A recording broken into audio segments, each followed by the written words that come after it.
from Patanjali Foods. Both BSE and NSE have put a freezer on the shares of Patanjali Foods held by promoters and promoters' entities over their failure to meet the minimum public shareholding norm.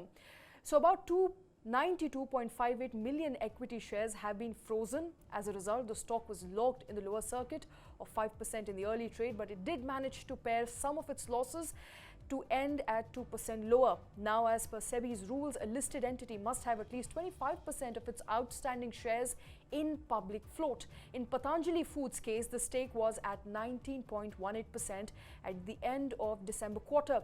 Now, what would happen is that Patanjali would need to sell some of its stake in the open market, which would put downward pressure on prices. As a result, the stock would fall.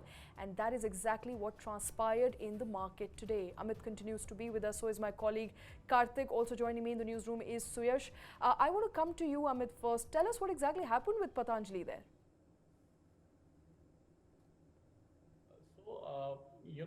Patanjali Foods was not directly listed on the stock exchange. They actually acquired a company called Ruchi Soya, and then they, reverse listed the company, and then they renamed it as Patanjali Foods. Now, what happens is, as per the SEBI regulations or the securities contracts regulations, it mandates that any listed entity needs to have a minimum public shareholding of 25%. In the case of companies getting listed through IBC, remember Ruchi Soya was actually bought by Patanjali in the IBC, the Indian Bankruptcy Codes. So in that case, SEBI gives a leverage that you can achieve this minimum public shareholding MPS of 25% within 3 years. So for that, when they listed, they only had a public shareholding of about, I think, 1.19%. They did a FPO, follow-on public offer, last year in March, where they offloaded and they increased the MPS, minimum public shareholding, to 19.18%. But they are still short of about 6%, or 5.82% to be exact. So I think what has happened is SEBI has said that you haven't achieved this minimum public shareholding limit by the due date, and that's why all the shares of the promoter entities, there are 21 different promoter entities, they have put the shares on hold, so they cannot sell these shares in the market, and they necessarily have to offload these shares through either a public offer or a QIP, or maybe an OFS, offer for sale in the coming time.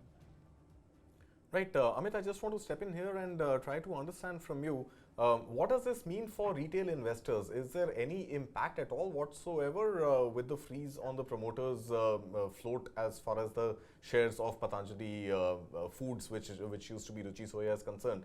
Does the retail investor get impacted in any way? No, it's a technical thing, which is SEBI compliance, and they have to follow it. I don't think in any way this impacts the business operations of the company, and as a result, it does not create a problem for any kind of retail investors also. Retail investors are free to sell their shares or buy the shares if they want into the markets. The hold is only for the promoters holding, which is about 82% approximately. There is no as such impact on the retail shareholding. They are free to buy and sell. Again, there is no impact on the operations of the company. They will continue to happen accordingly. But the only the issue is that the company needs to take a call to appoint investment bankers and try and do this 6% sale within a certain period. I think the date which they have given is April 23rd of next month. They need to appoint investment bankers and then do it. So I think it will be a 3 to 6 month process. Appointing bankers, doing the due diligence, creating all the documents, eventually doing the offloading, that's going to take some time. So yeah, a little bit of that issue is there, but it's more technical in nature and not so much operational in nature. Right. So help me understand here, Amit, what would have transpired in the last couple of weeks or months? Because when the Patanjali Foods float was offered in the market, they would have obviously subscribed or opened 25% to the public, and I'm assuming that at some point the retail stock would have been 25% and upwards of that. So has the promoter bought back shares from the open market for the retail holding to have come down to below 20%? No, promoters have actually sold in the market, and retail investors or other institutions have bought it. The major of these transactions happened in the last year FPO, which happened in the March 2022, and there a lot of institutions along with mutual funds and a few PMSs also participated in that, and the stake which Patanjali promoters sold in the market, that was bought by these institutions. So it has been a direct sort of transfer from the promoters to these institutions. That happened in last year FPO. The actual selling by the promoters, I don't think that has happened in the market. In the open market, at least, it hasn't happened. Right. So, any other such case in recent history that comes to your mind when a situation like this could have happened with another company? And part two of that question, this 25% rule that SEBI has imposed, how long has that rule been in practice, and how's the situation globally? Is there a similar rule in other markets as well? So the 25% rule has been always there in the securities contract regulations, which was drafted in 1957. That has been always there. The only change which has happened under the category where Patanjali falls, the issue is that if you are buying a company through IBC, you get 3 years to achieve that 25% minimum public shareholding. So that is the only issue that has happened.